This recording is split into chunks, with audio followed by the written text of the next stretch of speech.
الأهلي معتز الموسى بهدف كان بالكعب وجميل، ولكن سجل للهلال سلمان الفرج بتسديده ممتازه. هنا محاوله نتابعها لعماد الحوسري، عماد ما تذكره معاه، ملعوبه الى بدر الخميس، بدر ملعوبه الى بصاص عرضيه وعمود، هدف اول للنادي الاهلي، هدف في الدقيقه 13. عماد الحوسري عاد مع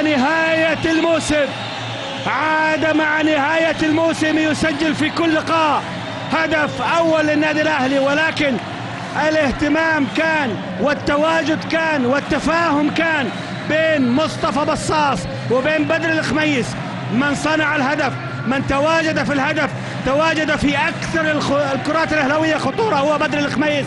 هذه كرة بدر الخميس لمصطفى بصاص اللي يدخل بثقة الكبار ويعكس العرضية أمام مرمى الهلال، ويسجل عماد الحوسري الهدف الأول في المباراة. الموسم الثاني على التوالي، يعني هناك أكثر من لاعب زي مصطفى بصاص، زي سعيد المولد، أكثر من لاعب هم نتاج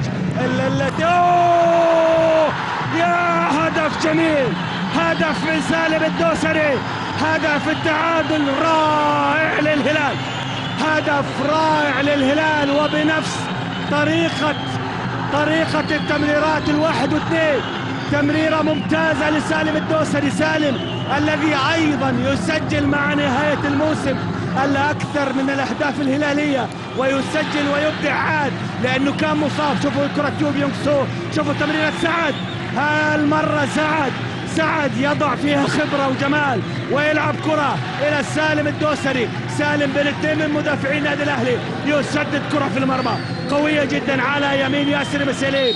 هدف التعادل للهلال، هدف التعادل في الدقيقة 7.